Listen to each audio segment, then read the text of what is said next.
तरबूज, जिसे इंग्लिश में कहा जाता है वाटरमेलन, ग्रीष्म ऋतु के दौरान समस्त उत्तर भारत में खाया जाने वाला एक महत्वपूर्ण फल है। ग्रीष्म ऋतु उत्तर भारत में तब तक अधूरी मानी जाती है जब तक कि आगाज़ ना हो जाए रस भरे तरबूज का। हर उम्र का व्यक्ति खाना चाहता है जी भरकर तरबूज उत्तर भारत में ग्रीष्म ऋतु के दौरान। लेकिन क्या आप जानते हैं कि भारत में किस तरह शुरुआत हुई तरबूज उगाने की? क्या आप जानते हैं कि भारत में तरबूज उगाने का सिलसिला छिपा है एक विद्रोह की बगावत में? तो चलिए दोस्तों, जानते हैं आज की इस वीडियो में कि कैसे शुरुआत हुई भारत में पहली बार तरबूज की फसल उगाने की। दोस्तों, माना जाता है कि भारत में तरबूज उगाने का सिलसिला शुरू हुआ 15वीं-16वीं शताब्दी में मुग़ल वंश के दौरान। मुग़ल वंश जिसकी स्थापना की थी जहीरुद्दीन मोहम्मद बाबर ने। 21 अप्रैल 1526 ईस्वी को बाबर और इब्राहिम लोदी के बीच लड़ा गया एक महत्वपूर्ण और निर्णायक युद्ध था पानीपत का प्रथम युद्ध, जिसमें बाबर ने पराजित किया लोदी वंश के अंतिम शासक इब्राहिम लोदी को और भारत में स्थापना की एक नए राजवंश मुग़ल राजवंश की।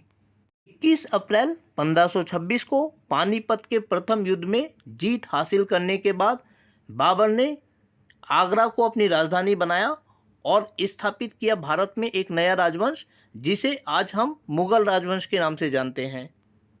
पानीपत के युद्ध में जीत के बाद ऐसा माना जाता है कि बाबर के अपने ही सैनिकों ने बाबर के खिलाफ बगावत का झंडा खड़ा कर दिया था और इस बगावत के पीछे छिपी हुई थी उनकी इस ऐसी इच्छा जिसने भारत में शुरुआत की तरबूज के उत्पादन की।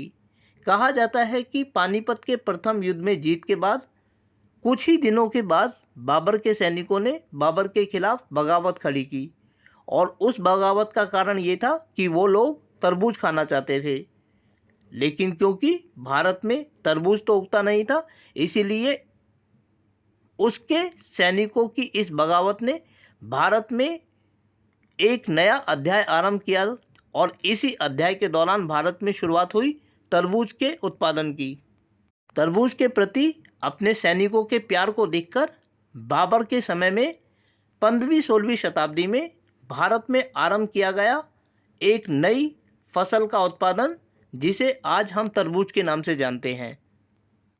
क्योंकि मुग़ल मध्य एशिया से आए थे और मध्य एशिया तथा भारत की जलवायु लगभग एक जैसी थी, इसीलिए जिन परिस्थितियों में मध्य एशिया में तरबूज का उत्पादन किया जाता था, उन्हीं परिस्थितियों के मद्देनज़र भारत में 15वीं-16वीं शताब्दी में मुग़ल वंश के दौरान बड़े पैमाने पर आरंभ हुआ तरबूज की फसल उगाने का। तो इस तरह दोस्तों, भारत में आरंभ हुआ 15वीं-16वीं शताब्दी में तरबूज का उत्पादन और भारत के लोगों के खाने की प्लेट में जुड़ गया एक और फल, जिसे आज हम जानते हैं तरबूज के रूप में। तो दोस्तों, यदि वीडियो अच्छी लगी तो वीडियो को लाइक और चैनल को सब्सक्राइब जरूर करें। इसके अलावा ऐसी अन्य वीडियोस को लगातार देखने के लिए जुड़े रहें हमारे इस यूट्यूब चैनल से, जिसका नाम है सिंपल एजुकेशन। फिलहाल लेना चाहेंगे आप लोगों से विदा। वीडियो को देखने के लिए आपका बहुत बहुत धन्यवाद।